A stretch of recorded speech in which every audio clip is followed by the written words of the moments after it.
అందరికీ నమస్కారం. విద్య నేర్పిన గురుదేవుల పాదపద్మములకు శిరస్సు వంచి నమస్కరిస్తూ, ఈరోజు గురు పౌర్ణమి. గురువు అంటే క్రీస్తు. ప్రతి నెల ఒక పౌర్ణమి ఉంటుంది, కానీ ఇది ప్రత్యేకమైన గురు అనే పేరు రావటం వలన, గురువు అంటే దేవుడు కనుక, గురువు అంటే జ్ఞానం కనుక, గురువు అంటే మనల్ని పాపం నుండి విడిపించే జ్ఞానం తీసుకొచ్చిన శక్తి కనుక ఆయనను జ్ఞాపకం చేసుకోవడం మనకు చాలా అవసరము. కనుక గురు పౌర్ణమి అనేది చాలా ముఖ్యం.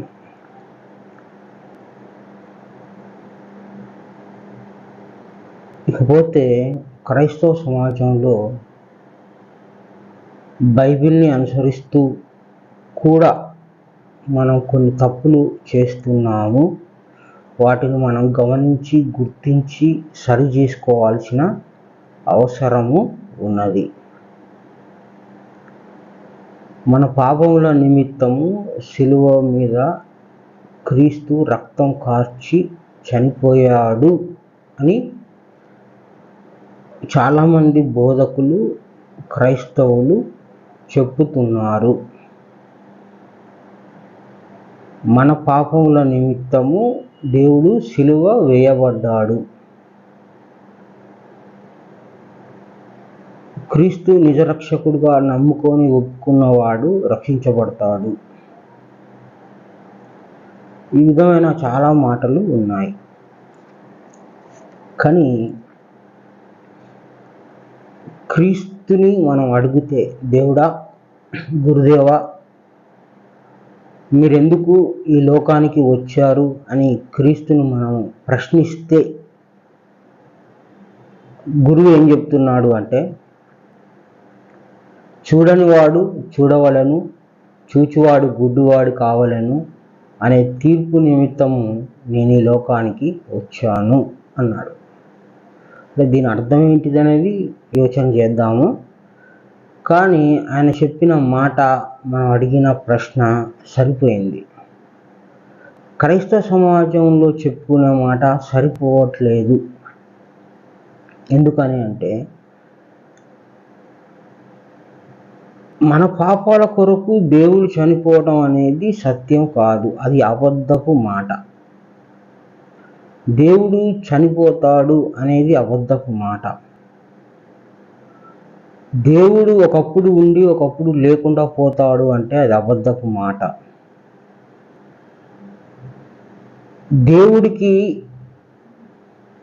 చావు పుట్టుకలు అంటగడితే అది అబద్ధపు మాట. ఈ విధంగా మనం కొన్ని అబద్ధమైన మాటల్ని క్రీస్తుకి అంటే గురువుకి అంటగడుతూ ఉన్నాము. మనకి మత్తయి సువార్తలో వాక్యమే శరీరధారై వచ్చి ఉన్నాడు, వాక్యమే శరీరధారి వచ్చి ఉన్నాడు, వాక్యమే దేవుడే ఉన్నాడు అనేది మనం తెలుసుకున్నాము. ఆ వాక్యమే శరీరం ధరించి వచ్చింది అన్నాడు. మేరీమాత గర్భాన పుట్టాడు, అది కొంతవరకు స్థూలమైన జ్ఞానం. అది సమాజంలో ఉండి సాధారణ బుద్ధి కలిగి యోచన చేసేటువంటిది. వాక్యం ఏం చెప్తా ఉంది, దేవుడు ఏం చెప్తా ఉన్నాడు, ఏదైతే దేవుడుగా ఉన్న వాక్యం ఉందో అదే శరీరం ధరించి వచ్చింది, కృపా సత్య సంపూర్ణుడై. ఎంతవరకు మాట్లాడతారు మేరీమాత కుమారుడు అని? ఎప్పుడు వాక్యం మీద నిలబడి మనం జీవిస్తాము, ఎప్పుడు వాక్యం ఆధారంగా మనం పట్టుకుంటాము. మేరీమాత కుమారుడు స్థూలం, అజ్ఞానం, జ్ఞానం కాదు. వాక్యమే శరీరం ధరించింది, జ్ఞానము. ఇహలోక సంబంధమైన మాటలు. మేరీమాత గర్భమున జన్మించినాడు, అంతవరకు ఇహలోక సంబంధం. వాక్యమే శరీరధారి అయి వచ్చాడు అనేది ఆత్మ సంబంధమైన మాట. ఆత్మని ఎవడన చంపగలడా? ఆత్మని ఎవడన నాశనం చేయగలడా? ఆత్మకు మరణం ఉన్నదా? అంటే ఆత్మ నశించేదా? ఆత్మ జీవం కలిగినదా, జీవం లేనిదా? ఆత్మ కొన్ని రోజులు నిద్రపోయేదా, కొన్ని రోజులు నిద్రపోకుండా ఉంటుందా? క్రీస్తు ఆత్మ గనుక ఆత్మకి చావు ఉంటుందా? ఆత్మకి పుట్టుక ఉంటుందా?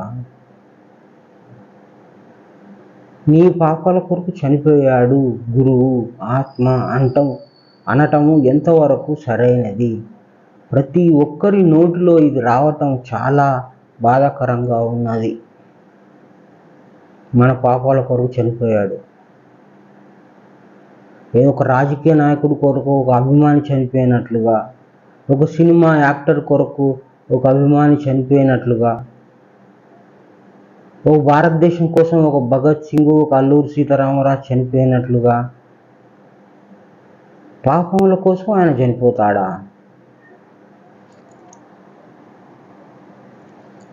పాపముల కోసం గురువు చనిపోతాడా? వాక్యం చనిపోతుందా? క్రీస్తుని వాక్యంగా నువ్వు చూడట్లేదా? క్రీస్తు దేవుడు అనుకోవట్లేదా? మనలాంటి ఒక పనికిమాలిన మనిషి అనుకుంటున్నారా? చనిపోయాడు, మూడవ నాడు తిరిగి లేచాడు. ఎంతవరకు ఆ మాటలు? కొంత దూరం ప్రయాణం వరకు సరిపోయింది, సరే. ఎన్ని సంవత్సరాలు అలా మాట్లాడతాం? వాక్యాన్ని చంపేస్తావా? క్రీస్తుని చంపేస్తే వాక్యాన్ని చంపేసినట్లే కదా. వాక్యమే శరీరధారే వచ్చిందన్నప్పుడు ఈ మాటను బలంగా పెట్టుకొని ఎందుకు నిలబడలేకపోతున్నాం మనం? గురువు దగ్గర ఎంత జాగ్రత్తగా ఉండాలి, గురువు మాట ఎంత బలంగా పట్టుకోవాలి.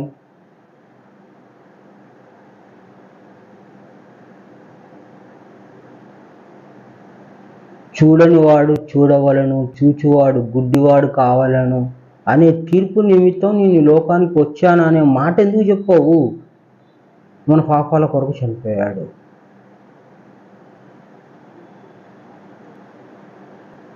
మన పాపాల కొరకు ఆయన చనిపోతానికి వస్తాడా?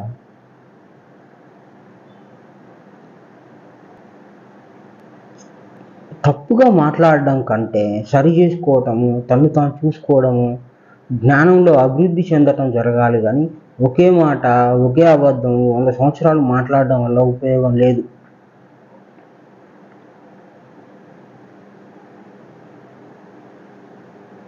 తరువాత అనేకుల కొరకు చిందించుచున్న నా నిబంధన రక్తం అన్నాడు. అనేకుల కొరకు చిందించుచున్న నా నిబంధన రక్తము అన్నాడు.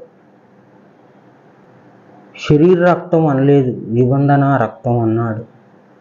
అంటే బంధనం అంటే బంధించేది, రూపము అంటే చూపించేది, నిరూపం అంటే చూపించనిది, కనపడంది. శబ్దం అంటే వినిపించేది, నిశ్శబ్దం అంటే వినపడంది.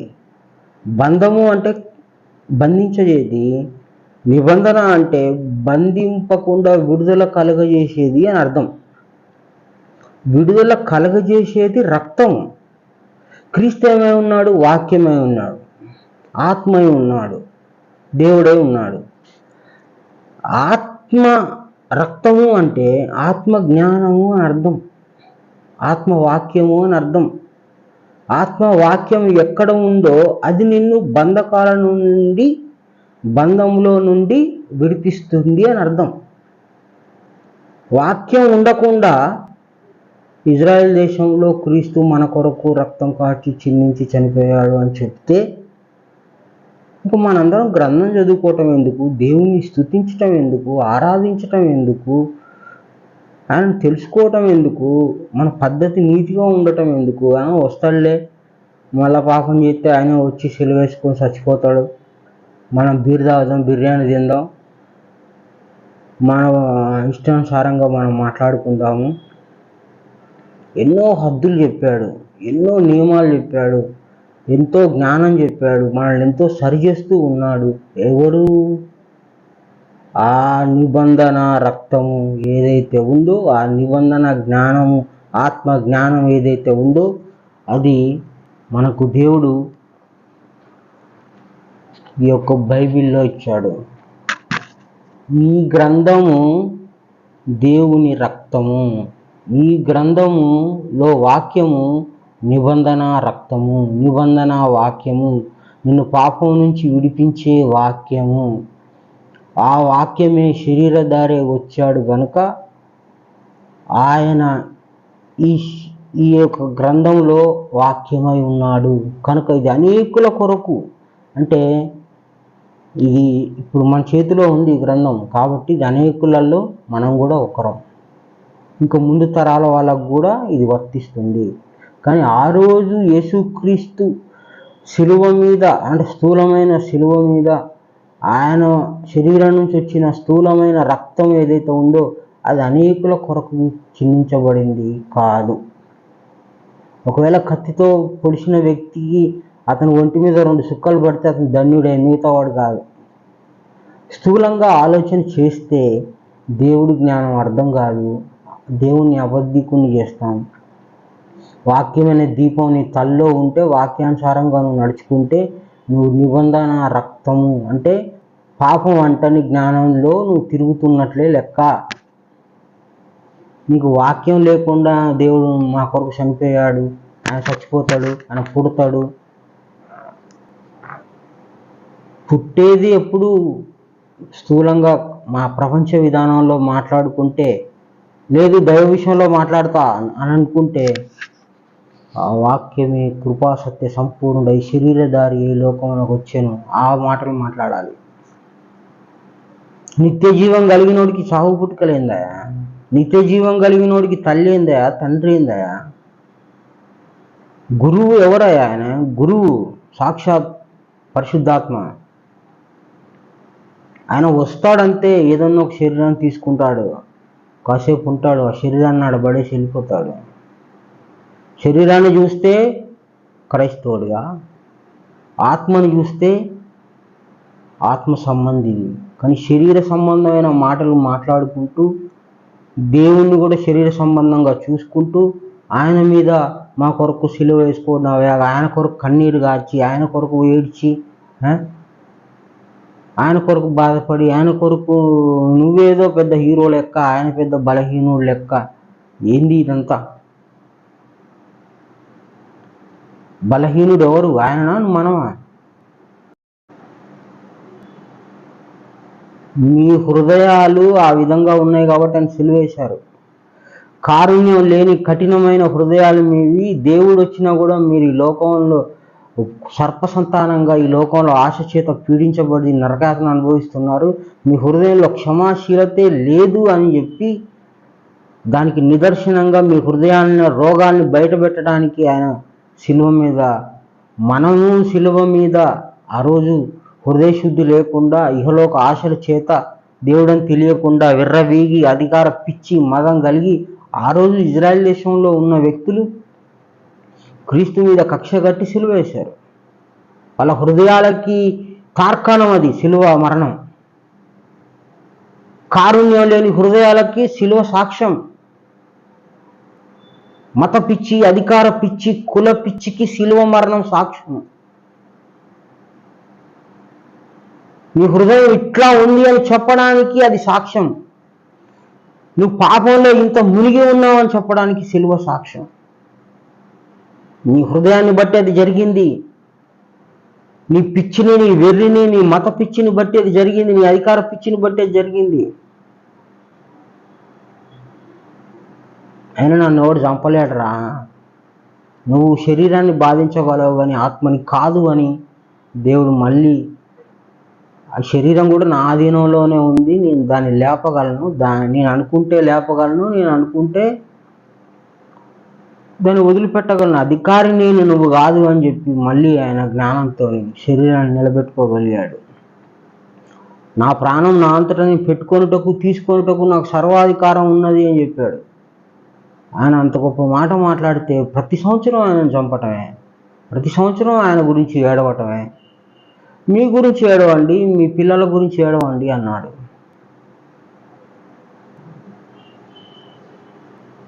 మీ గురించి, మీ పిల్లల గురించి ఏడవండి అన్నాడు. అంతేకాకుండా మీ సిలువను ఎత్తుకొని మీరు నన్ను వెంబడించండి అన్నాడు. మీకు సిలువ ఉంది, దాన్ని చూసుకోండి, నా సిలువను ఏం చూస్తారు?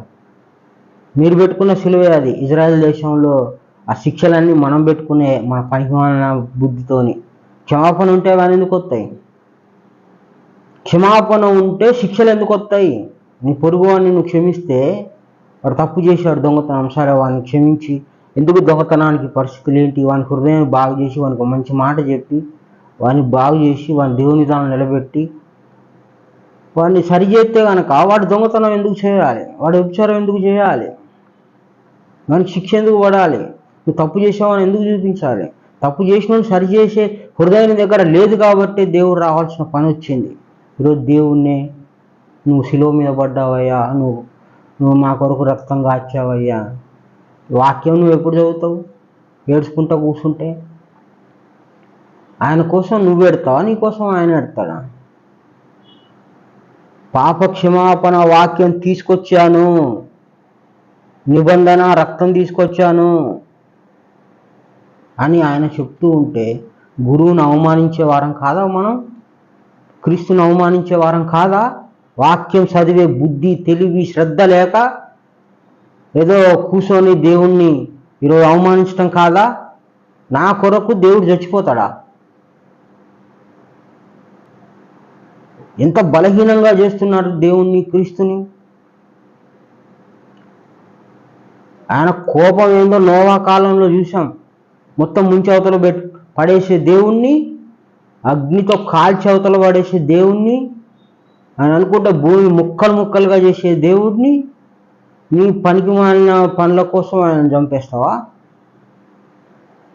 ఆయన ధర్మాలను నెలకొల్పడానికి వచ్చాడు. నీ పాపము ఎట్లా పోతుందో జ్ఞానం ఆధారంగా దానికి ఉపాయం చెప్పడానికి వచ్చాడు. మోక్ష మార్గాన్ని సూచించటానికి వచ్చాడు.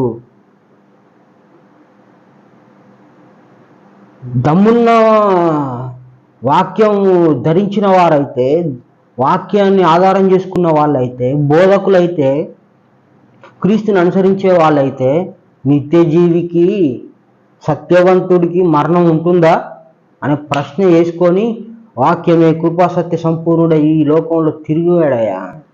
హీరో బలహీనం చేయకూడదు. దేవునికి మరణం లేదు, పుట్టుక లేదు. చావు పుట్టుక లేనోడికి చావు పుట్టుకలు అంటగడుతున్నాం మనం.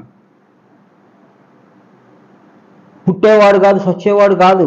జ్ఞానం ప్రకారం మీరు బైబిల్ ప్రకారం యోచన చేయండి. బాగా తీక్షణంగా వాక్యంలోకి వెళ్తే వాక్యమే శరీరధారియే ఉన్నాడని చెప్పటం ఎంత గొప్ప మాట, అది ఎంత సత్యమైన మాట. అలాంటి మాట చెప్పగలిగే దమ్ము మీకు ఈరోజు లేక ఈరోజు మేరీ మాతను పూజిస్తున్నారు.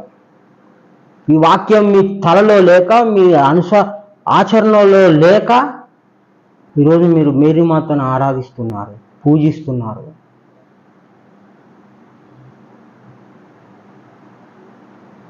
ఆత్మ వేరు, శరీరం వేరు అనే ధ్యాస లేక ఈరోజు శరీర సంబంధమైన మాటలే మాట్లాడుతూ ఉన్నారు. శరీర రక్తమే గురించే నువ్వు మాట్లాడుతున్నావు. నువ్వు శరీర సంబంధివే, నువ్వు ప్రకృతి సంబంధివే, నువ్వు ఆత్మ సంబంధివి కాదు. ఈ మాట మాట్లాడితే దేవుడు నా కొరకు సువార్త వాక్యం అనే రక్తాన్ని ఇచ్చాడని నువ్వు ఏ రోజు చెప్పగలుగుతావో ఆ రోజే నువ్వు నిజమైన దేవుడికి సంబంధించిన వాడివి అవుతావు. ఆయన పక్షంలో ఉండేవాడివి నువ్వు అవుతావు. ఏ వాక్యం బలంగా ముందు పెట్టి ఈ యొక్క అజ్ఞానమైన జనాల్ని నడిపించాలో అది నడిపించకపోతే నువ్వు నిజమైన బోధకుడి కాదు, ప్రకృతి సంబంధివి నువ్వు. నిన్ను సర్పం ఎన్నుకున్నది, నిన్ను సాతాను ఎన్నుకున్నది. స్థూలమైన ప్రకృతి శరీరమైన సంబంధమైన విషయాలు చెప్తే నువ్వు సర్ప సంతానమే. సర్ప సంతాన బోధకుడివే నువ్వు. రెండు భాగాలుగా ప్రకృతిని దేవుడి విధానం రెండు భాగాలుగా తెలియని బోధకుల చేతికి చిక్కి మనం పాడవద్దు. దేవుడు అది కూడా చెప్పాడు, అబద్ధ బోధకులను జాగ్రత్తగా ఉండండి అని. జాగ్రత్త కూడా జ్ఞానమే, జాగ్రత్త కూడా జ్ఞానమే, జాగ్రత్త కూడా జ్ఞానమే. జాగ్రత్త కలిగి ఉండటం కూడా జ్ఞానమే. ఆత్మ సంబంధమైన విషయాలు మాట్లాడుకునేవాడు ఆత్మ సంబంధమైన విషయాలే మాట్లాడతాడు. ప్రకృతి సంబంధమైన విషయాలు మాట్లాడేవాడు ప్రకృతి సంబంధమైన విషయాలే మాట్లాడతాడు. నువ్వు ఒంట్లో రక్తాన్ని చూస్తున్నావు, నువ్వు పనికిమాలినోడివే. నీ వాక్యం చూడు, వాక్యం చెప్పు, వాక్యం లోతు చెప్పు. వాక్యమే శరీరధారి ఉన్నాడని గాంభీర్యంగా చెప్పు, బలంగా చెప్పు, ధైర్యంగా చెప్పు. ఆయన హీరో అని చెప్పు, ఆయన నియంత అని చెప్పు, ఆయన సృష్టికర్త అని చెప్పు. ఆయన వాక్యమే నిబంధన రక్తం అని చెప్పు. ఆత్మ గనక ఆత్మ రక్తం ఏదైతే ఉందో, ఆత్మ జ్ఞానం ఏదైతే ఉందో అది ఈ గ్రంథంలో వాక్యమే ఉందని చెప్పి ఈ గ్రంథాన్ని నెత్తి మీద పెట్టుకొని ఈ గ్రంథాన్ని పరిశుద్ధంగా చూసి ఈ గ్రంథం ఎడల భయభక్తులు కలిగి ఈ వాక్యాన్ని జాగ్రత్తగా తెలుసుకోవడానికి తెలియజెప్పడానికి సిద్ధపడి ఉండాలి. స్థూలమైన మాటలు ప్రకృతి సంబంధమైన మాటలు మాట్లాడి క్రీస్తుని అవమానించవద్దు. క్రీస్తు ప్రకృతి సంబంధి కాదు.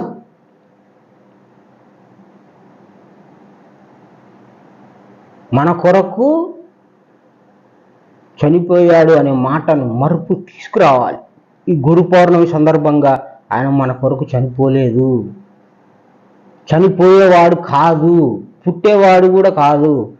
వాక్యం శరీరం ధరించింది అనే మాట అది ఎట్లా ఉంది? అది ఆ మాట మాట్లాడాలంటే ఎంత జ్ఞానం కావాలి? ఎంత జ్ఞాని అయితే ఆ మాట మాట్లాడగలడు? ఈ మాట ఎందుకు ప్రాచుర్యంలోకి రావట్లేదు? ఈ మాట ఎందుకు బోధకుడు సంఘానికి చెప్పట్లేదు? సంఘంలో ఉన్న వాళ్ళు ఈ మాట ఎందుకు మాట్లాడట్లేదు? బలహీనులుగా అయిపోయి ఇట్లా అయిపోయి మా కొరకు దేవుడు శిలువలో మరణించాడు. ఇలాంటి బలహీనత కలుగజేసే ప్రకృతి సంబంధమైన మాటలు నేర్పించి నరకయాతన అనుభవించకుండా ఈరోజు గురు పౌర్ణమి సందర్భంగా గురువు యొక్క గొప్పతనాన్ని చెప్పాలన్నా కూడా వాక్యం కావాలి, పరిశుద్ధ దైవ గ్రంథం కావాలి, అర్థం చేసుకోవాలి.